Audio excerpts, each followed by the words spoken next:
Okay.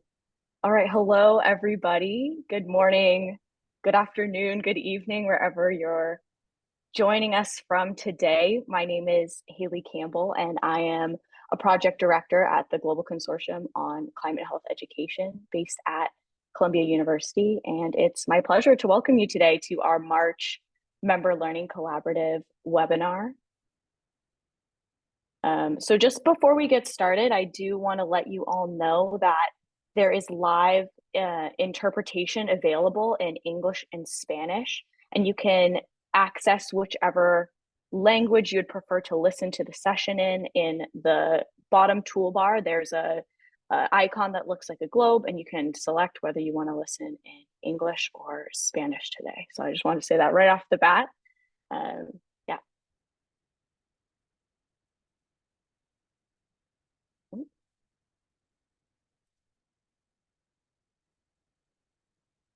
So if this is your first time attending a GCCHE Learning Collaborative webinar, the aim of this series conversation is to provide opportunities for the consortium members to share and learn about strategies, challenges, and success stories for integrating climate and health education into health professional curricula.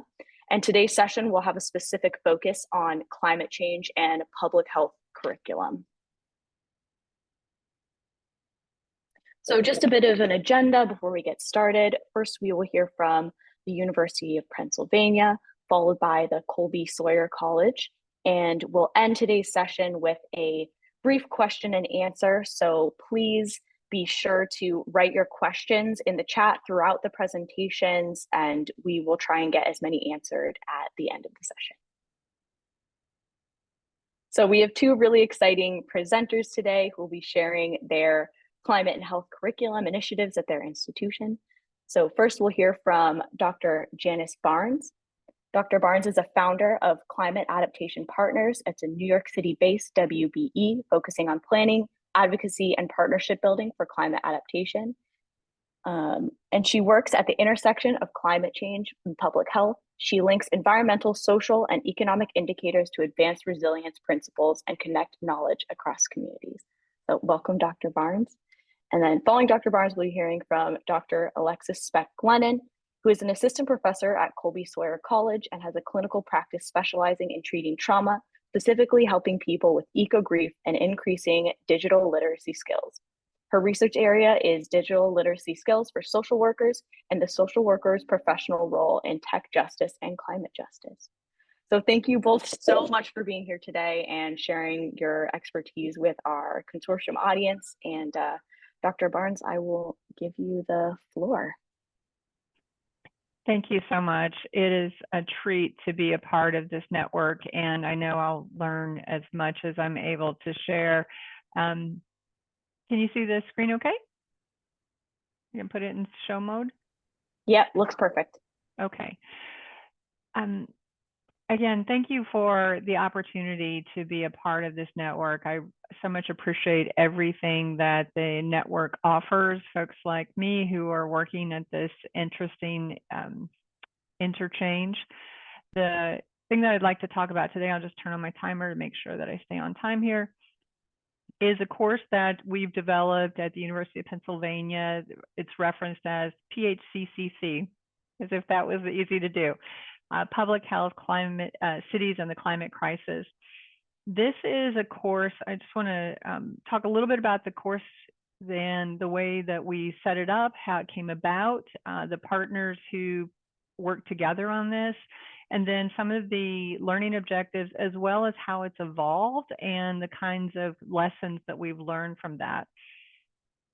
And before I get started, the one thing I want to say is when I see students like this image here on the right, working on a new tool and really kind of digging in to understand how the tool might be revealing some new insight, it's an exciting moment. So here we are. It's in the middle of COVID. This is the first semester that this course has been taught. We're in a tiny room that's overheated in the winter. Everyone's masking and they're trying to work together. So we had to push the seats out of the way and everyone got on the floor to kind of make this work. And it was just so energizing. And I would say one thing that's true for me, as well as the collaborators who co-teach this with me, I'll talk about them in a minute, is the energy that comes from this course is fulfilling in many, many ways. And to see these kinds of collaborations happen also is very fulfilling. Now, when I say collaborators, this course was set up in an effort to link Perelman School of Medicine and Stuart Weitzman School of Design. Matthias Bau, who is a professor of practice at Weitzman, and I have collaborated together for many years, and we continue to raise the issue of health concerns. Particularly, we've overlapped as we talked about heat and health concerns in design practice. And Matthias reached out to Hillary Nelson, who's a professor of biochemistry, and she can fill a board with formulas that I can't understand, but she's also the director of the MPH program, and Hillary's just a terrific collaborator as well. So Matthias approached Hillary and said, we really should be talking to one another about how design and public health come together, but there weren't any jointly taught classes at that time. So because we had a collaboration, Matthias introduced me to Hillary, and I'll tell you a little bit about the course trajectory in just a moment, but the intent was, let's build a course that brings these two disciplines together, the design disciplines and the MPH disciplines, brings graduate students together. Let's try to split the course equally, set up the course for 20 participants so we could work in reasonable sized teams, and get the cohort to be balanced between MPH students, most of whom were working full-time jobs and coming to class in the evenings, and design students, which included architecture students, landscape architecture students, and city planning students. So this is the collaboration, and we're hoping in this next year that we'll be able to bring in another collaborator, Muriel Featherstone, who's also at Penn School of Medicine. The course itself is framed in this way. So we're looking at the intersectional issues that climate change requires us to think about from not only public health side, but in terms of what's happening with city design or projects that are happening within the city. So the target was to make it as interdisciplinary as possible. And what we learned very, very quickly, and we'll talk more about lessons learned, is that creating a shared vocabulary between design students and between public health students is its own learning journey. So developing that shared vocabulary is still a work in progress. And what we were thinking about this was, what would happen if MPH students were more fully engaged in terms of decision making when it comes to city policy or it comes to city design decisions, capital projects, and how might they be able to influence and guide through the public health expertise the decision making that was happening within those kinds of projects, and reciprocally, how might design students be able to share the design moves that could be made, design thinking per se, and think more holistically about public health integration in that design, as well as helping colleagues in public health kind of understand the moves that could be made in design. So it was a small ask, right, to think about this. That's what we were trying to achieve. And so we set our learning objectives to certainly address what is climate change. So we'll talk about some of the collaborators that we brought in to help with that as well. But how does climate change, public health, and design truly intersect? And we decided, and we'll explain why, that hazard mitigation planning, something of a mandate at a state level, as well, if you want to have recovery funding, as well as in many places, county and city level, is a tool that could be used for that. And when we think about that within a particular place, in this case, Philadelphia, there's an opportunity to have very direct hands-on impact. Right? You can say this course is making a difference in this way. And we also wanted to deepen those connections that Matthias and Hillary started with when they first asked if we wanted to collaborate on a course together.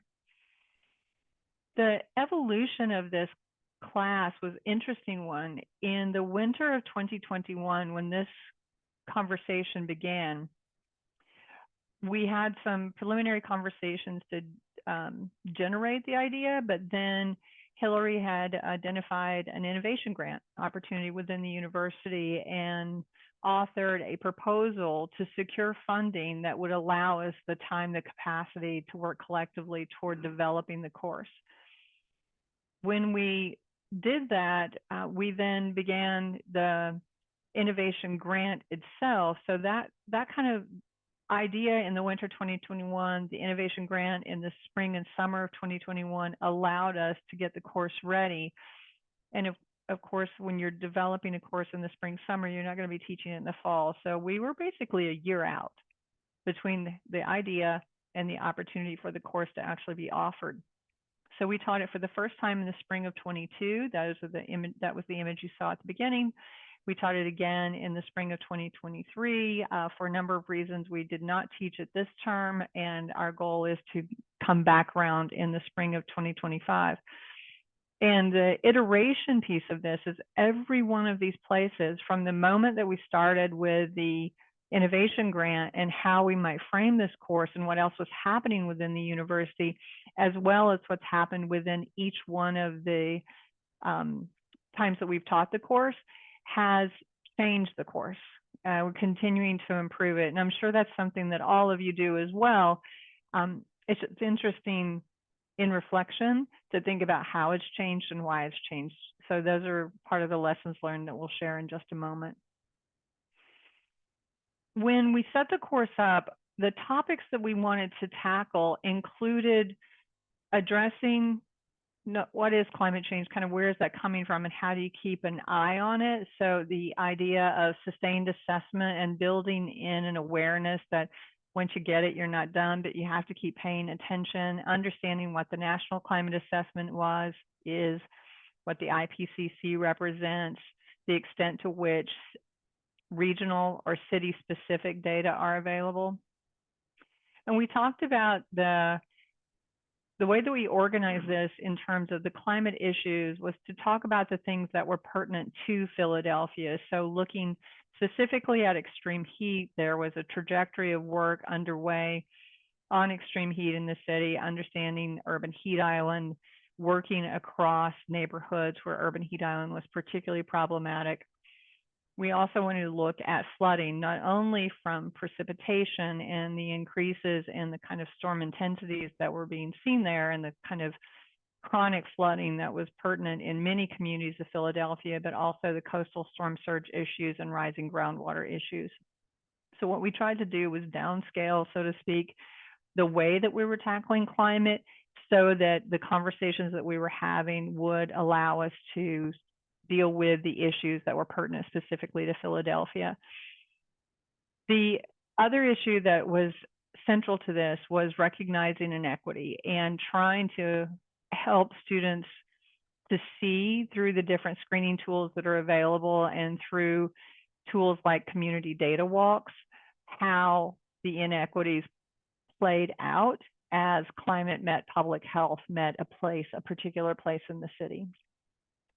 We spent quite a bit of time thinking about community engagement and problem solving, and then working with city agencies. And the way that we did this was through lectures that either I or Hillary or Matthias gave. We also had a number of hands-on activities. Like the one in that first image is the shocks and stressors exercise that helps students really think about not only those acute events, but also the chronic, the dull stress, the dull aches, the stressors that are so pertinent and amplifying the public health impacts of climate change. We invited a number of guest lecturers. So we had some physicians from Perelman come in and talk about the physiological impacts of extreme heat on the body. Another physician come in and talk about the impacts of flooding, the direct and indirect impacts of flooding. We had individuals from the Department of Public Health in the city, also a former MPH student, talk about some really unique tools on urban heat and heat risk in Philadelphia, folks from the Nature Conservancy, folks from the city sustainability office. And each time we've taught this course, we have built that out further. So faculty from other departments, faculty from either Weitzman or Perelman, faculty from other universities or professional working in one capacity or another, either in a community-based organization, municipality, or otherwise. The tactics themselves were a combination of individual assignments where students were tasked to deepen their understanding through some sort of a presentation or paper or assessment, or a group project. And in the way that this course is unfolded, the group project has been primarily for a public entity, and that's the City of Philadelphia. This is our evolved syllabus from the last semester. The way that we structured our 14-week semester was really by digging in at that top level that I mentioned before, and then using the Philadelphia Hazard Mitigation Plan as a lens with which to understand hazards as they apply to different areas of the city. We use the design thinking protocol that's probably well integrated into many curricula at this point to really think about where you can intervene when you have these sorts of problems. We tackled extreme heat specifically and how the hazard mitigation plan did or didn't address extreme heat in relation to public health and design interventions. And then we tackled flooding. So instead of trying to do these in combined ways, we tackled one at a time, which allowed a deeper understanding of the particular climate issues, the hazards that it was introducing, how those related to health, and the extent to which those had been integrated to date in the city's hazard mitigation plan. And then we reviewed the recommendations of that plan to see, based on the analysis that the students had done, the extent to which there were mirrors within the plan, so to speak, that would indicate that the city, or in some capacity, was beginning to tackle the issue. And then the students were tasked to take what they understood from that assessment into the development of a set of recommendations that could be provided back to the city, and think more fully about what that might look like in terms of implementation. Now, through this entire process, one thing that was so interesting, and I just want to step back for a second on this time scale. When we started this process with the innovation grant, we had intention of working with community groups. And in the spring of 2022, we realized that in our first full cohort that was not going to be possible. I'll talk about why in just a minute. And so in the spring of 2022 rather, we began talking with the city about their hazard mitigation plan, because they were in the process of developing an update for that. So they needed more engagement, and they were such wonderful collaborators and really invited the students to be a part, invited our entire team to be a part of this process. In the spring of 2023, we emphasized that city collaboration as our primary example. That was the primary group activity around the hazard mitigation plan. And we hope to continue that process going forward. When you think about teaching in a place like, in the context like this, one thing that came very quickly critical was the need to be in a classroom that allowed for that kind of teaching and that kind of teamwork to occur. So there's a room in the library at Penn that allows for students to become teams very quickly and to work in these small subsets. And I can't say enough about the difference from that first classroom that you saw on the beginning slide and this one, and what it meant for guests who were still at this point dialing in through Zoom versus coming face to face for the most part, and students who were able to really concentrate as a team over the course of the semester. This team environment also extended to not only the Canvas sites, but what the students and we were doing in terms of team sites and things like that for asynchronous collaboration. And we got some great feedback. We invited faculty who had helped us to develop the ideas during the innovation grant process, and we invited guest lecturers, and we invited the city to tell us, how's this working? What do you see when you come in to provide feedback?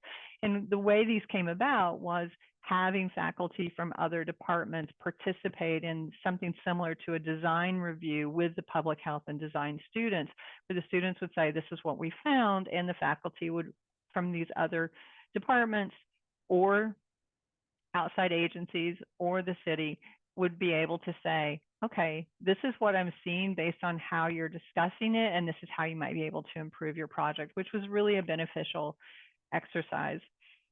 And these are the kinds of statements that we were hearing. We were feeling pretty good about where we were. However, we learned a lot of lessons in this, and I think this is probably the biggest take home from this, this journey that we're on. We've set up these key lessons as the kind of the traceable accounts, the what, so what, now what, as Susie Moser would say. So when we started this in the innovation cycle, there weren't courses that had linked these things yet. So we're kind of starting from scratch in that particular way. And while Perlman and Weissman were committed to testing this, we weren't able to anchor this course in with other initiatives. However, as you can see in the map at the right, there are plenty of colleges and universities, particularly around the Philly area, who are already working with communities. And I think that one of the lessons we have here is that for these kinds of efforts to be effective, we really have to have sustained collaboration across units, and we have to think about this in terms of what burden we might be putting on community members when all of us are saying, wouldn't it be great if we could do a project together? A second lesson is about what it means to work with communities. Nicole Thomas, who runs the Urban Health Lab at Penn, just a terrific collaborator in our first year, helped us to understand that our ideas of community-based projects really probably weren't going to work. She never said that, but the guidance that she gave us made us realize that our initial ideas of community-based projects were just simply not reasonable given the time of the semester and the fact that we weren't anchoring into other cohorts.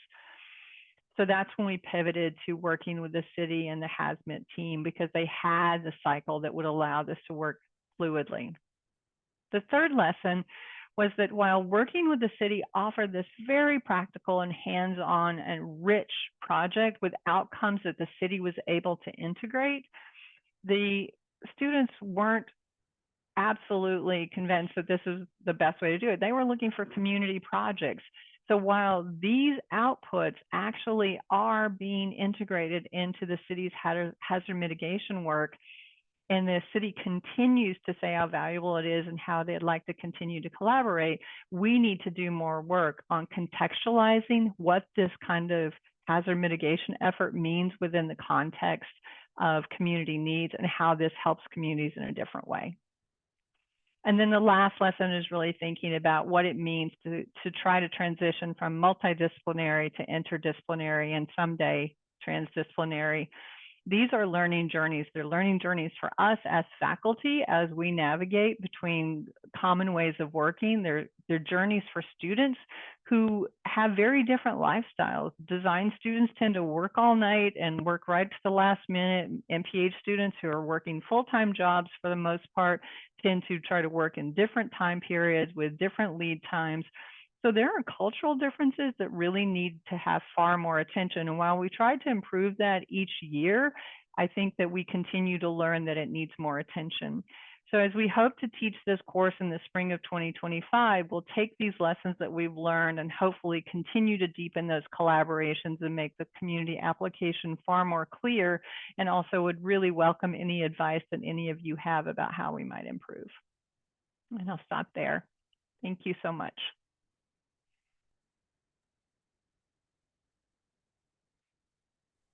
Wonderful. Thank you so much, Dr. Barnes. And we can move right along to Dr. Speck, and we'll take questions at the end for both of you.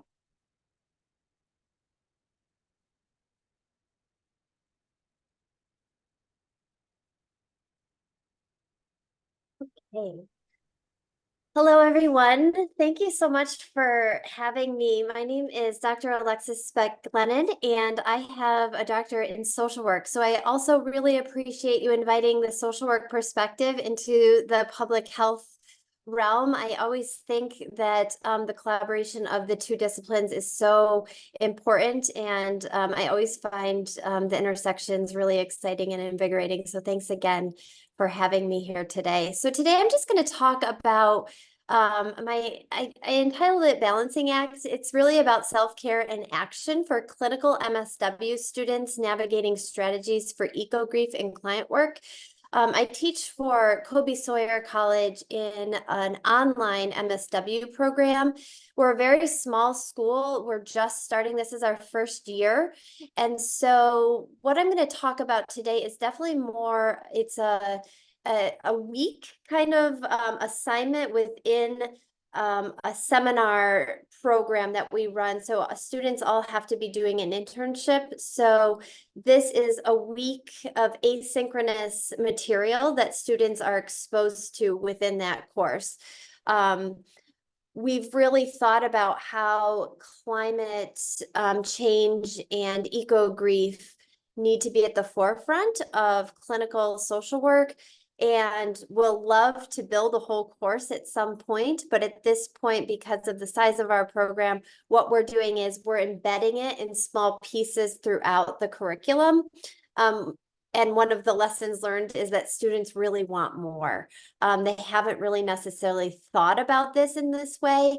And so this introduction to it has been really meaningful and impactful on how they're participating in their clinical internships program. So just a little bit more about me to give you some sort of context. I am an assistant professor at Colby Sawyer. I also do have a clinical practice where I specialize in treating trauma. And I do see that eco-grief shows up so often.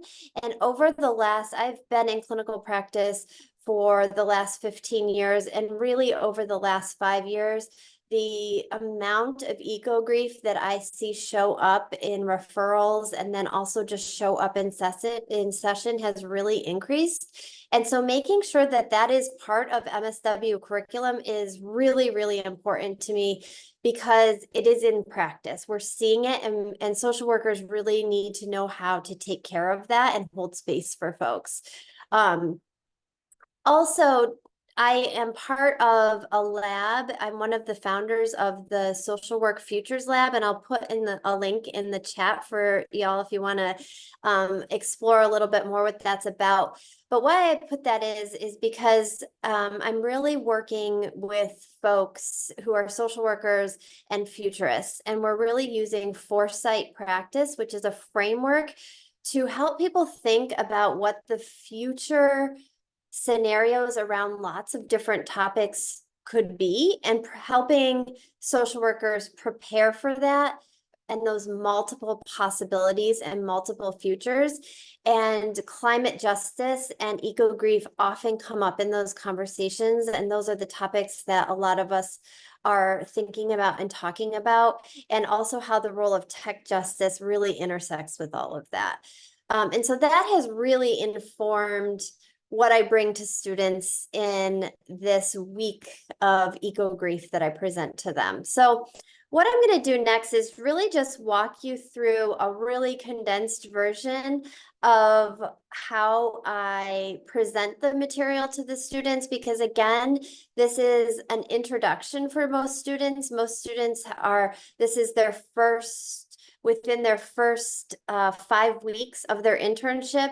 And so many haven't really thought about eco-grief in a practice way, haven't experienced it. Some come into the program with a lens around climate justice, certainly with some personal experiences, because we all do, right, in the world that we live in now, but really helping give them a framework and then some action steps around it. So I'm going to just walk us through, again, what this would look like on so it's an asynchronous course. We do have synchronous sessions once a week for an hour. So they're getting a lot of the material asynchronously, and then we come together and talk about it.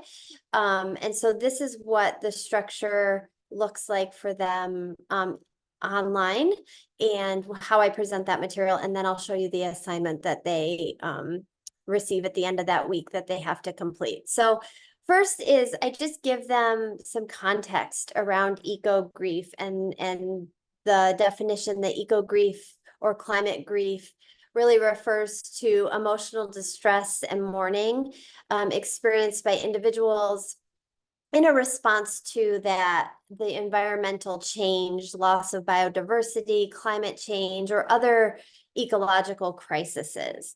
And it comes from that loss of deep connection or concern for the natural world. It often results as a feeling of helplessness or despair. And in clinical social work, it's really important to note that eco-grief manifests in various ways that can impact the clients that these students are working with on psychological levels, emotional levels, and then also that existential levels. And how do we as clinical social workers show up and hold space and help people through those feelings of anxiety, depression, maybe some guilt, shame, loss, anger, frustration, disconnection, those kind of pieces. That first we have to understand what eco-grief even is within ourselves and within the people that we work with. And it's important to bring up for folks within ourselves too, right? Because we are social workers and people working with other people living in this environment together. And so I always introduce to students, again, this concept of countertransference and transference. And countertransference and transference are the dynamics that can happen with the exchange of feelings from the clinical social worker to the client, or the client to the clinical social worker.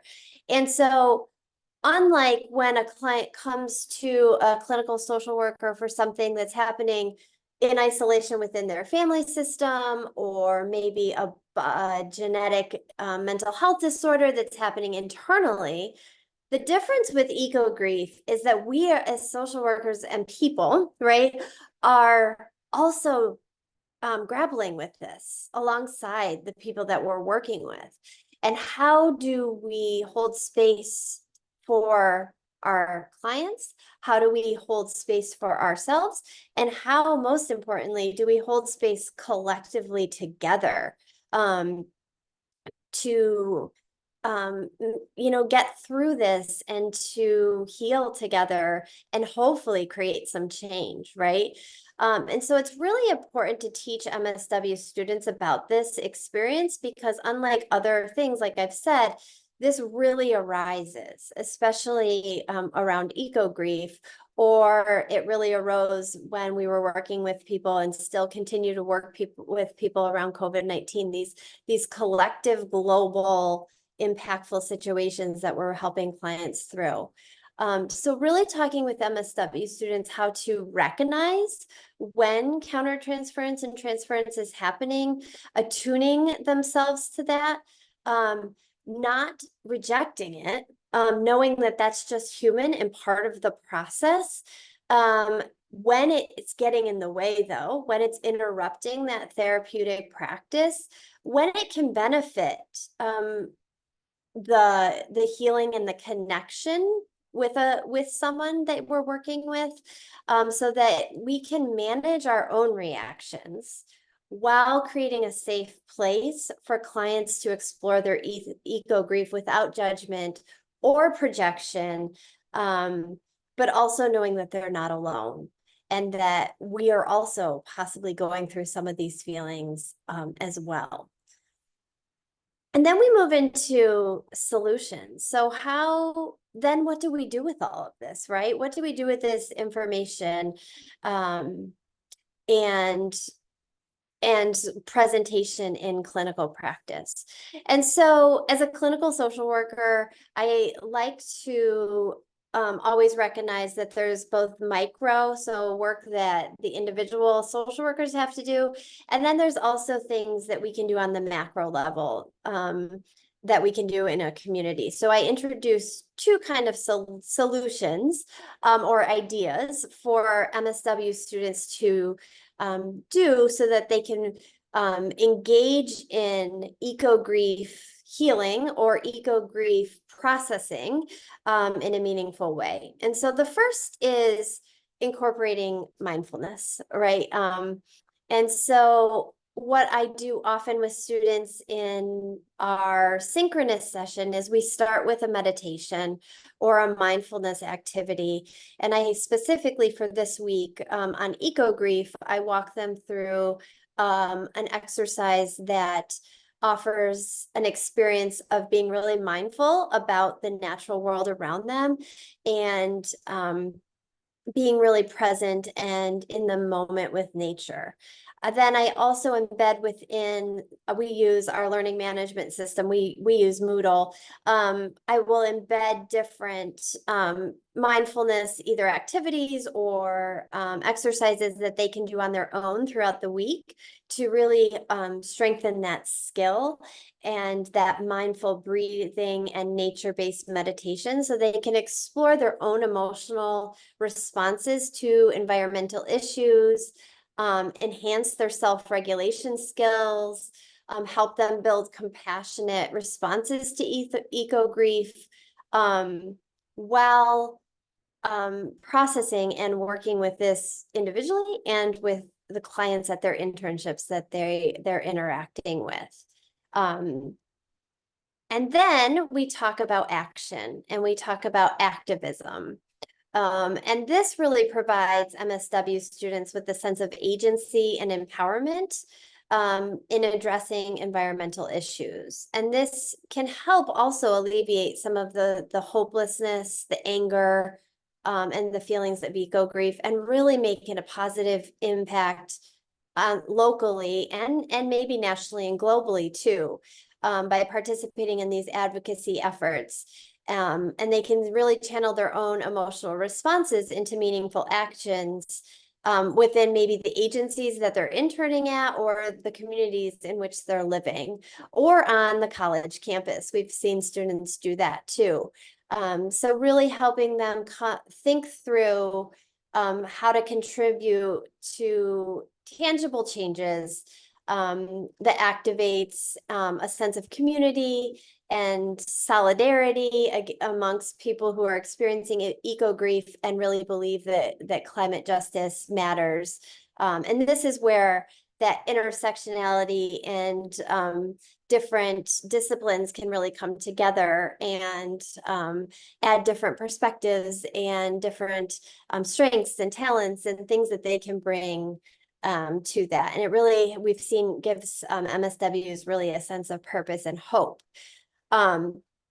Because we are an asynchronous program and we are located in, Colby Sawyer College is located in New Hampshire, but students are all over. So there isn't this necessarily, they can't all come together necessarily on the college campus. Some can, we do have a few students who are located locally, but that isn't like a natural point. So the assignment that I developed to help kind of create this resource guide, crowdsourced for folks all over, was to use the futures foresight perspective to build this using what we call in the practice signals. So let me just kind of backtrack a little bit and give you just a brief overview of foresight and futures work. And of course, this is given much more in depth and context to our social work students, so they have a good foundation in this.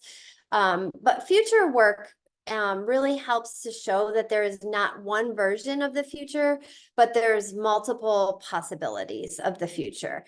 And we don't know what those are. But foresight methods, and there's lots of different methods of teaching this and exercises and gameplay that you can use and that I use within the curriculum at our MSW curriculum, helps us to explore and make sense of those multiple range of future possibilities, right? And they're not all, we don't explore all utopias, right? We talk about dystopians and we talk about everything in between and what those are and what they could be.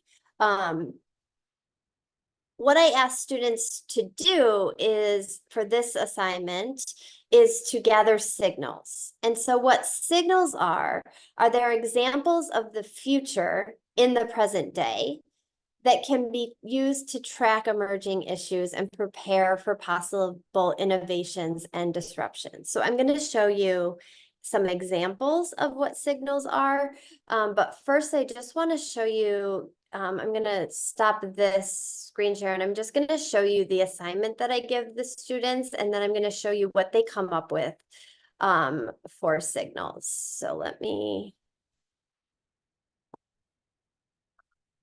stop my screen share here and share my other screen.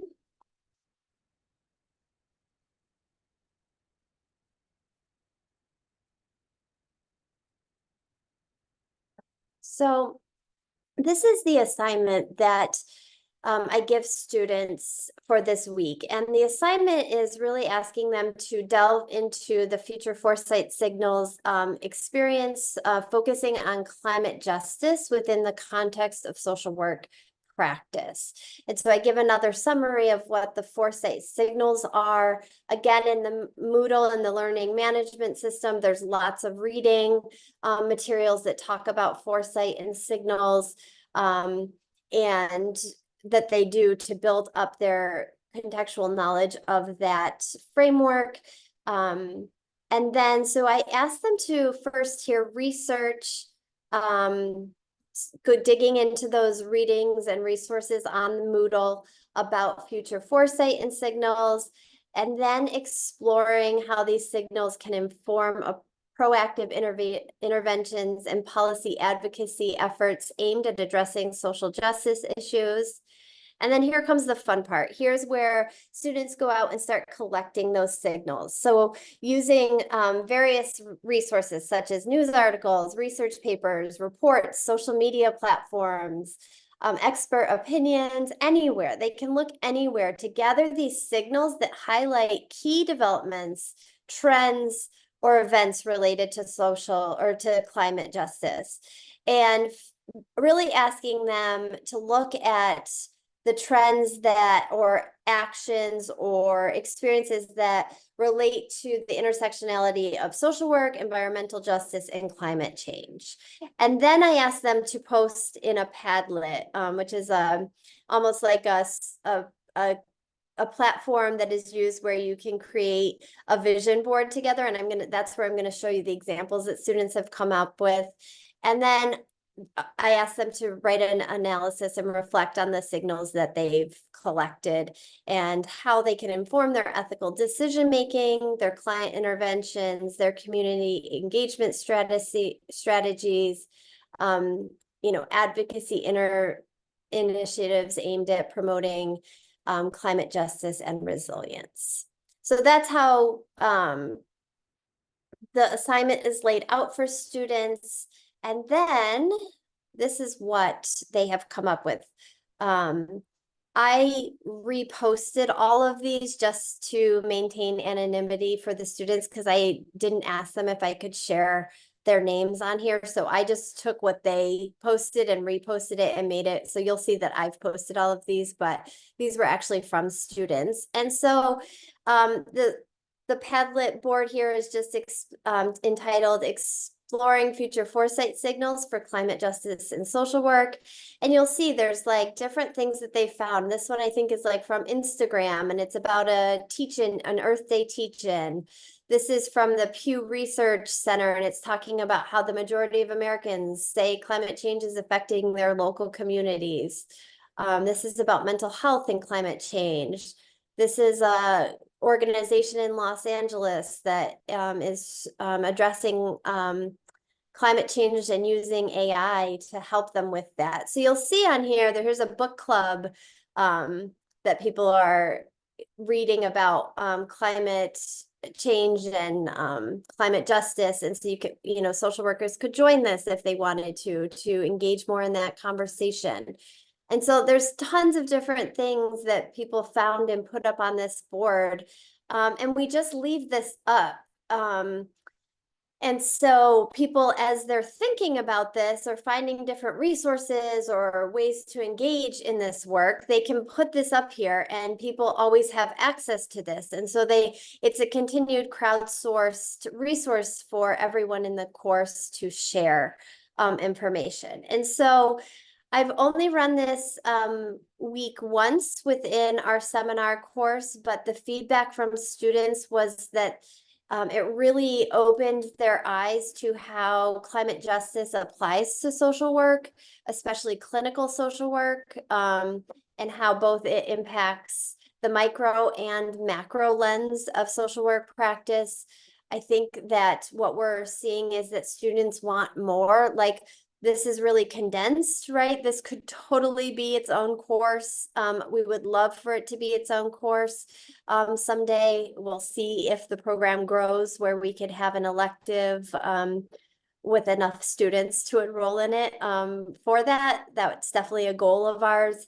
But for now, we are embedding it where we can, and students are asking for more internships that are directly related to climate justice and social work practice. And so that's really exciting and gives me also a cue to the future, a signal to the future that this is really important to MSW curriculum. So happy to talk through any more of that. I know that's really a quick overview of a lot of material, but thank you for allowing me to share.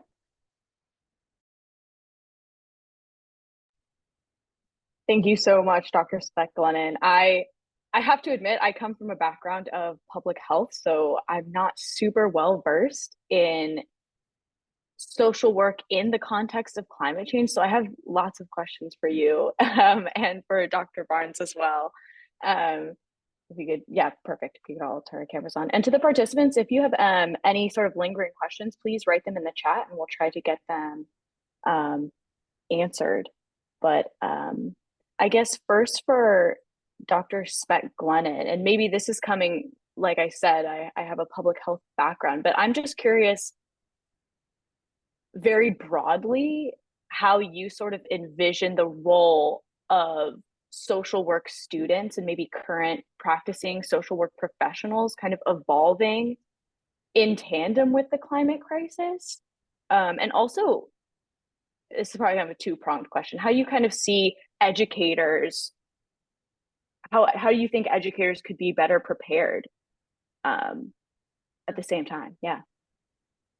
Yeah, I think, we talk a lot about this at the lab. I think one of the big things I think there's lots of ways that social work could be part of the conversation and part of the action. But I think one of the direct ways that we're really seeing is, and we've kind of coined this term of disaster social work, like who shows up when that natural disaster hits?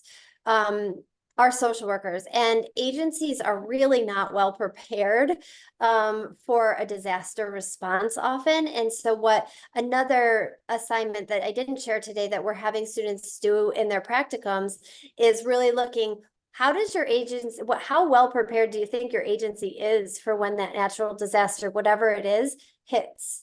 And if they're not, let's write that policy. Okay. And do that work and prepare so that we're proactive. So I think a big role that social work is going to have is definitely in that disaster response. But I think we also could have a role in the proactive response of what we're seeing from, you know, just people in our practice, what are they saying? What do they need?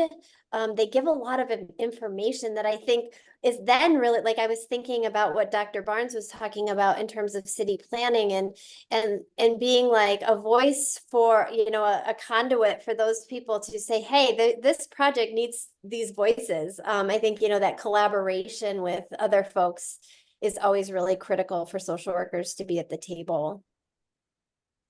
And educators, you know, just also thinking about it. I'm not sure a lot of social work programs always talk about climate justice in the way that's really active and like social workers being an active Right, in that. And I think that's really critical at this point. right.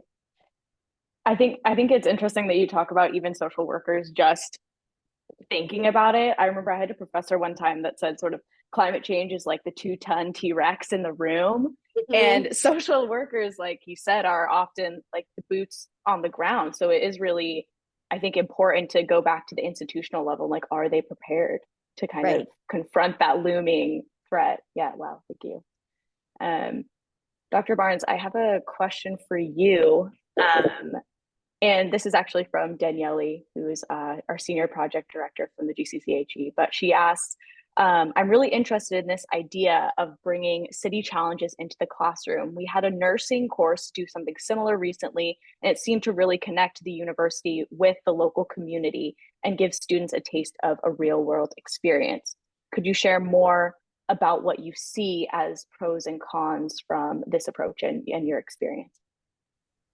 Thank you. It's a great question. The work that we're doing with the Office of Emergency Management in the city of Philadelphia is an incredible collaboration. If you think about hazmat plans, they're mandated to be updated every 5 years, but then there's an annual review. So the cadence of a hazmat plan relates not only to our national climate assessment cadence, but also introduces an ongoing conversation with opportunities for students to be involved. So wherever they're living, wherever your university is, if you're domestic to the US, those requirements sustain. That's what's going to be required for you to access disaster funding, right? So it presents an opportunity to have very hands-on, practical understanding of the way that states and municipalities understand the hazards. So it's climate and other things. And because it's tied to community participation, community outreach events, it's an opportunity to hear how the level of awareness, what the coping strategies are, what the impact mitigation or what the adaptation resources are within those communities. So I'd strongly encourage it in collaboration with the cadence that works with the municipality with whom you're collaborating. I think the challenge is that we socialize the idea of community through community-based organization collaborations. And you can't just jump in and out of those in a semester. You need to have something sustained. And so while even you as a faculty might be the sustaining factor, for every student who comes in, we need to go back to the Chicago study that says basically stop studying me. We need to be working on meaningful and applied work that recognizes how many of us are probably asking those same CBOs, oh, couldn't we help you in some way? So the municipalities, not only do they have a practical need for the voices of nursing students, of social work students, of MPH students, but they have a very structured process that if you can find the niche to collaborate in, I can't say enough great stuff about it. I think we just have to do more work to help students see the relationship between that and what is traditionally defined as community engagement. It's great because this sort of leads right into my my next question. Is there, and I guess this is for both of you, but I guess we'll start with Dr. Barnes. Like you'd mentioned, you had received a lot of feedback about the course from the city of Philadelphia, and I'm just curious, like how you expect the course to evolve in its next iteration. Like, do you see a possibility of students getting that hands-on experience, or do you think that the sustained engagement piece in a semester might just be too like complex? Yeah, curious what your thoughts are. What is that niche? I'm asking. for the city of Philadelphia, several different reasons behind why we didn't teach this semester. And I reached out to our incredible colleagues there and said, we're not going to be able to do this year, but we want to keep connected.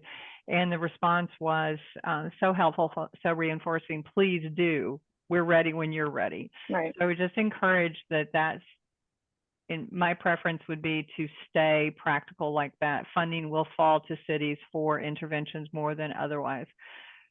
I think the evolution that we need to have as faculty as we're teaching this course is not only to help these disciplines understand one another, because there's some tension between the differences in the way that the programs run and the expectations of what students do, but also to understand how these systems within cities relate to what is traditionally understood as community engagement. So you have to see on the spectrum, the equity spectrum, and you think about community-driven, community participation versus kind of pushing content. The city emergency management teams have to be kind of in the middle. They have to lead it, but they are leading based on what community members' preferences are for how things are handled, right? The prioritized actions, the practical approaches. So our evolution needs to be making this far more concrete so that the work in the classroom is situated. And I think we skimmed over that a little bit too much in the first 2 years, and we just need to really dedicate some time within the curriculum for understanding that structure and how this opportunity is a really unique place to do the work. Oh, great. Thank you. Thank you so much.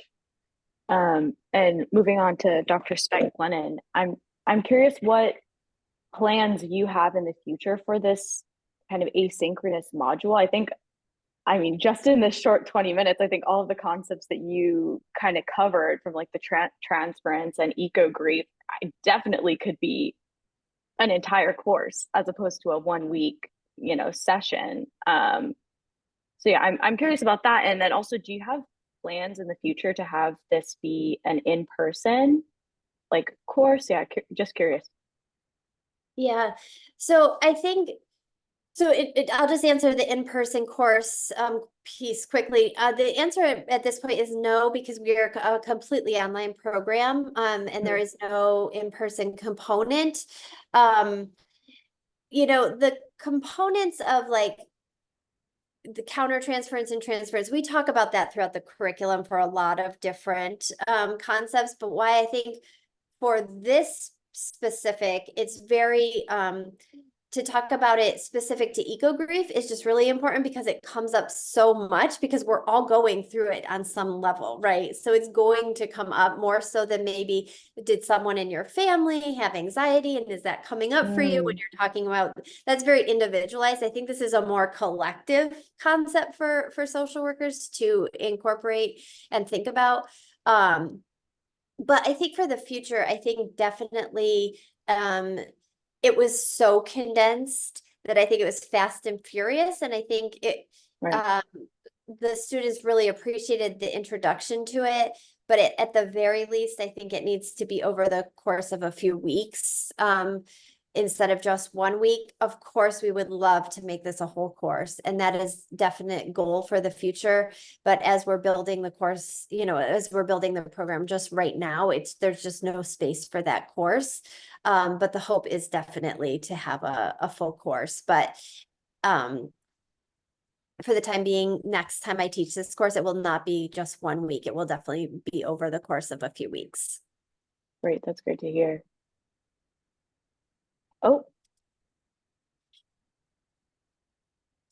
there's a question in the Q&A for Dr. Barnes, but I think you've already gone ahead and answered it. Would you mind just reading your response to the question, Dr. Barnes? Sure. And it's a question about the integration of One Health. The One Health perspective, I think, is still very emergent in terms of integration domestically, even as we've had years now with WHO and the UN, others promoting this. There are several papers that we've tried to integrate. The New York State Climate Impact Assessment, we brought the One Health perspective forward and really thought about that across the sectoral reporting.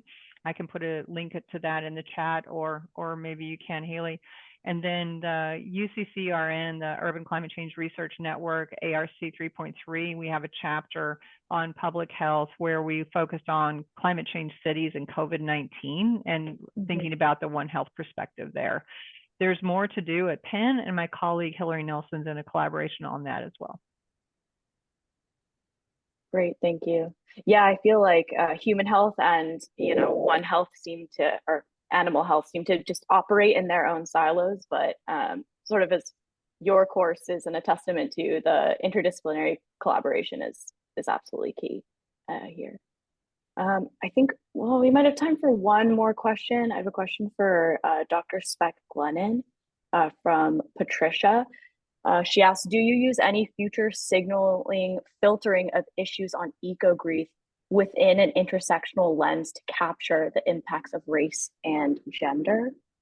Yeah, that's a great question, and that definitely came up, and we do talk about that. We spent a lot of time talking about that actually in our synchronous session, because the climate justice and environmental impacts definitely disproportionately impact different races and gender, and how does that show up, and what is social work's role in that? And a specific conversation that came up in the synchronous session was around cryptocurrency and the environmental impact that has, and how that impacts socially and societally different people in different ways. And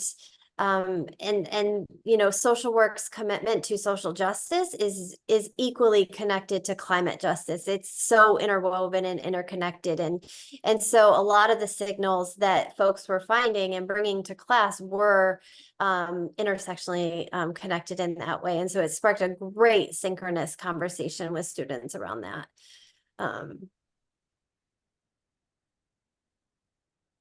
Great. Thank you. Thank you so much. Thank you to both of you today for sharing your curriculum and programs. I'm really honestly excited to see how they evolve and develop in the future. I'm just going to go ahead and close the session here. To all the participants, we have our next session, our Member Learning Collaborative, on May 23rd. And this topic will be on climate change and medical education. So if you have any program involved in climate change and medical health education, it can be a course, it can be a case study development at any stage of the curricular development process, please do reach out to me. We would love to highlight your work in this discussion series. So thank you again to both of our incredible presenters, and take care, everybody. We'll see you in a couple months. Bye. Thank you.